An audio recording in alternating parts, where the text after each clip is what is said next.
Hi guys, I'm Anita and I'm back with another video. Today I want to share with you a tag video. I have I have been a little bit unsure of what to film for booktube related stuff recently, and I recently saw Shannon do 2 tags that I thought were really interesting and fun. So I decided to do them, and the first one I'm gonna do is the in or out tag, which is a tag that was created by Rick McDonald. I will leave a link to that original tag video down below, and it is a tag that has 26 questions. So basically, tell me if a thing is in or out. So the first prompt is reading the last page first. I don't think I've ever read the last page first, but I have actually once read the ending before I was done with it, because I had decided I wanted to DNF it, and then I was curious about if my predictions about the ending of the book would be correct, and I read the last chapter to figure out what happened, and I was right. So I didn't miss out on anything. It was just getting there that was I missed out on.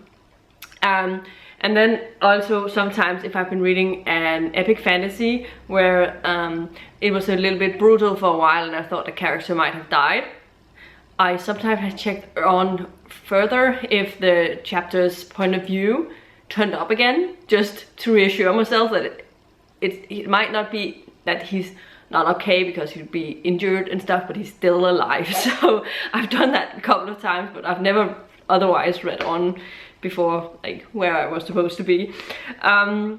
So enemies to lovers, definitely in. It doesn't always work, I would say. There are some people who doesn't know how to work it, but I really enjoy enemies to lovers plot, especially if they're done well. I think Mariana Zapata is one of the best at doing this. I think it's because she establishes a friendship before they become lovers as well, so it's sort of a smoother transition, and they start out by being enemies and being annoyed with each other, but then they start forming a friendship and building on trust, and then into a relationship later on in the book. I've read 3 books by the author and definitely think that is a way to go. I feel like I have like a spot in my face, but I think it's just the screen here, so I'm just gonna try and remove that because it's distracting. I hope that the rings in my eyes aren't too bad, because I can't really read very well without my glasses on. Dream sequences, I would say, oh, I don't know, out probably. It's not something I go towards, at least. Yeah, I think out, because I think I've read some books where they've used this and I have just not been super happy with being inside dreams. So for the most part I don't think it'll work. So let's go with an out. Love triangles, I would say out, because there are a couple of times that I've experienced reading a love triangle and actually think that it works. But for the most time it's just a mess, so no. Cracked spines, don't care whatsoever. I think it's nice that a book has character.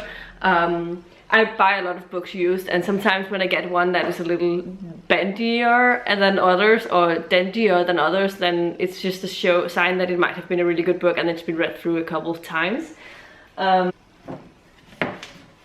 instance, The Stand seems to have been read through quite a few times. That is The Magician, so not The Stand, I'm sorry. So Magician seems to have been read through quite a few times, and definitely has some cracked spines. The Stand, which I was referring to before, also is a little bit dented, but it's more of it's also been sort of taped together.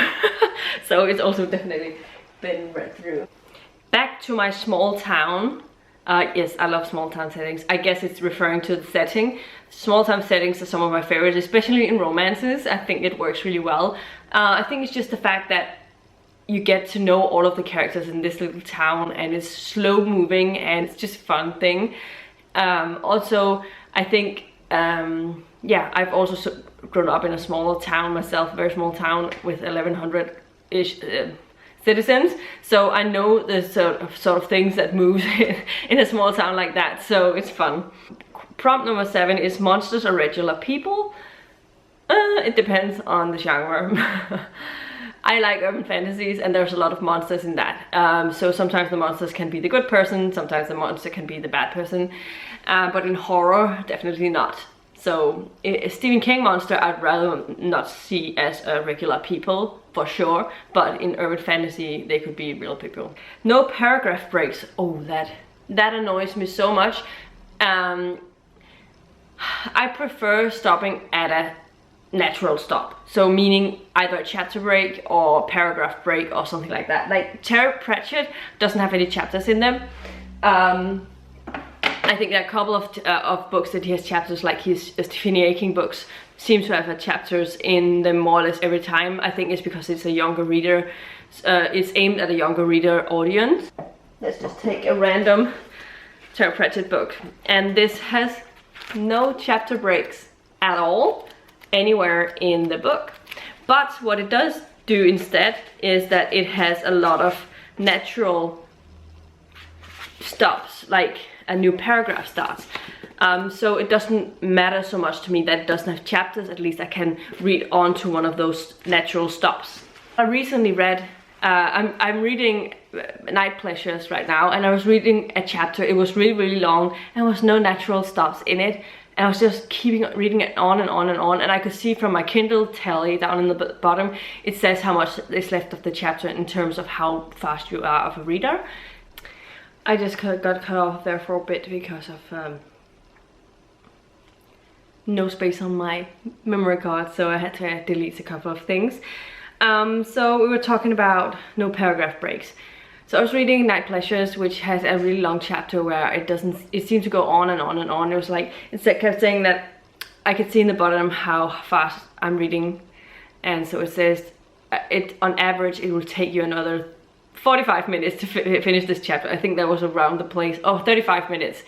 I was like, I only have like 15 minutes. Can I stop somewhere in this? And I read on, and I kept looking for a sort of break, and there was just no one. So that annoyed me a little bit. So I definitely prefer that I can find a natural stop to my book. Multi-generational sagas. I haven't read very many of them, so I don't want to say no. But I don't know if they're in either, so let's say out for the time being, but it might change later. So rereading, definitely an in. I do enjoy rereading. I haven't made time for it as much as I should be doing, because like rereading is a joy. I kept saying to myself, when I reread a book, it's all that time I spent rereading that book is a time when I can read a new fresh book that is already on my TBR and stuff. And but honestly, if you never set yourself time to read some of your favorite books, why do you keep them? Why do you buy books to keep if you are never intending on rereading them? So I definitely reread my books, my favorite books, quite sometimes. I've started on it, like, I didn't start on it until last year, but I've wanted to start on it for a long time. And I'm currently working through, I just started on Percy Jackson recently. I have also been reading the Vampire Academy series and sort of the She Who Will Not Be Named books. So it's been a lot of fun, and I definitely look forward to reading the Terry Pratchett books again when I finish that and start over, and maybe read one of the small series and take a focus on like the sub-series instead, and maybe go and read some of the Robin Hobb books. I really wanted to reread the Robin Hobb books as well. So yeah, I definitely think rereading is in. Prompt number 11 is artificial intelligence. I mean, of course. Artificial intelligence is everywhere we look today. Anyway, so yeah, but I love artificial intelligence books. For some reason, I enjoy the Murderbot books. I enjoy books that has a robot type character as a side character, like kind of thing, that gives because they're brutally honest, because obviously they are built on theories and they don't have they're not human, so they will tell you things the way they are, and not wrapping it up in cotton. a bubble wrap or something like that, and it's a lot of fun. So I definitely like it when they have it. I also want it to be done well, but I think most time I enjoy artificial intelligence. It's one of my preferred subgenres in science fiction. Drop caps. What is drop caps? I need to look that up.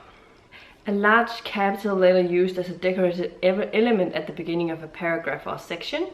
So like when some people have a new chapter beginning, the first line-ish is capital letters, and then it moves into normal letters. I don't mind that. I think, I don't know. I don't care. If that's what it means, sure. Happy endings, I definitely prefer happy endings, but I also know that can't be the right solution every time, because sometimes it will seem wrong if there's a happy ending, even if, like, yeah. So, for the most part, yes. In problem number 14, plot points that only converge at the end, out. I like different plot points that weave in and out between it and take different turns over the book. I want them to make me question what I'm reading a little bit. So, yeah. Detailed magic systems, for sure. Yes, I do enjoy that sometimes. But sometimes I also prefer just being thrown into a world that doesn't have a strict rule set. That's why I read a lot of urban fantasy. So when I need a break from that, I read that, because you're not told super much about the world and how the magic works. At least not in the beginning. You get it with you every once in a while. You get you are finding out how things work around this. But I definitely do enjoy a complex magic system. I think it's a lot of fun trying to figure out how everything works in this world. I think Brandon Sanderson is a good example of this. Also, Robert Jackson Bennett has a lot of interesting magic systems, and I really, really enjoy the Patrick Rothfuss's magic system. But I also know that it also depends on the type of mood you're in, or the type of reader you are, whether this is an in or out thing. But for me, it's definitely an in. Classic fantasy races? Races? I mean, I love classic fantasy. What do you mean about races?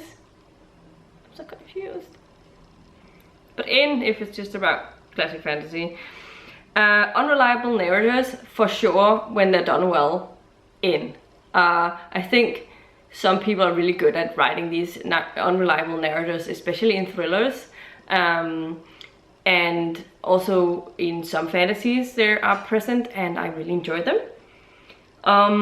Evil protagonists, I haven't read very many with evil protagonists. Ones that come to mind is the Prince of Thorns by Mark Lawrence I read, and I did enjoy. Enjoy is a difficult, probably not the correct term for this, but I definitely think that Mark Lawrence was writing this so that it was interesting seeing it from a villainous type perspective. It gave some substance to his character at least, and I didn't root for him in a way, but I just thought it was very intriguing, so it can work.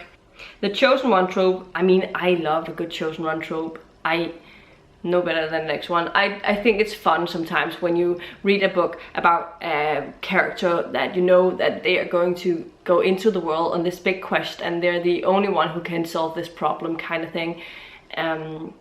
Sometimes it's just really, really fun to read that type of book. When the protagonist dies, I haven't read very many where the protagonist dies.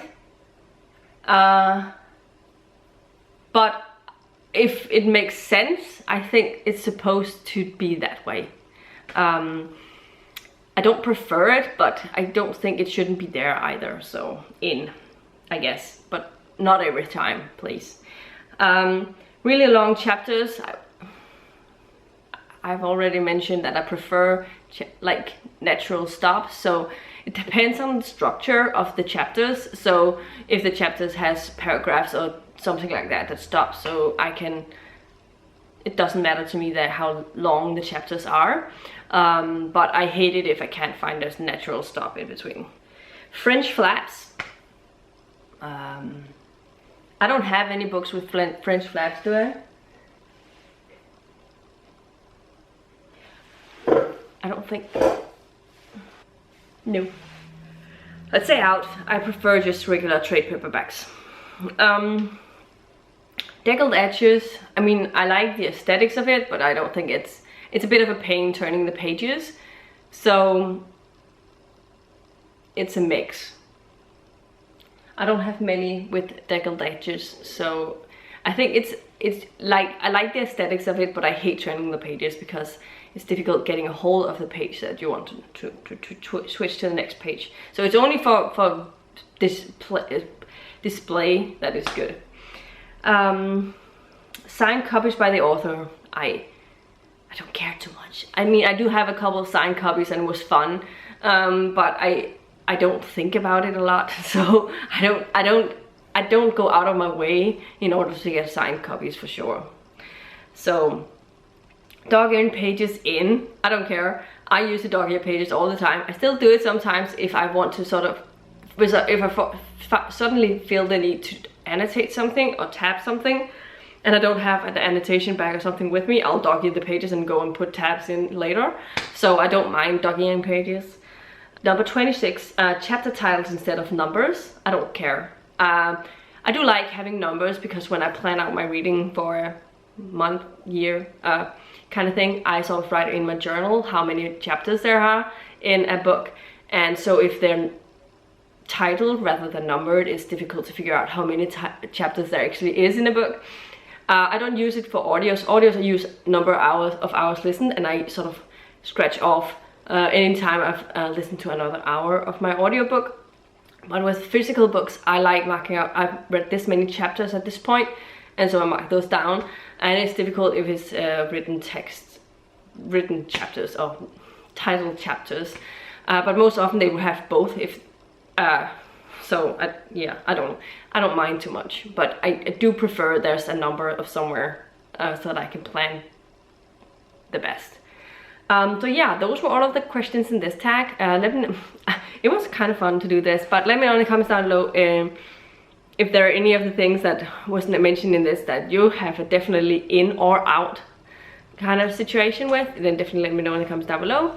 I don't know if I want to tag anyone. I think if you feel like you want to do this, then definitely do it. I think it's a lot of fun and it's easy to do, and yeah, if you liked the video, please give it a thumbs up, subscribe to my channel if you haven't already, and I'll see you in my next video very soon. Goodbye.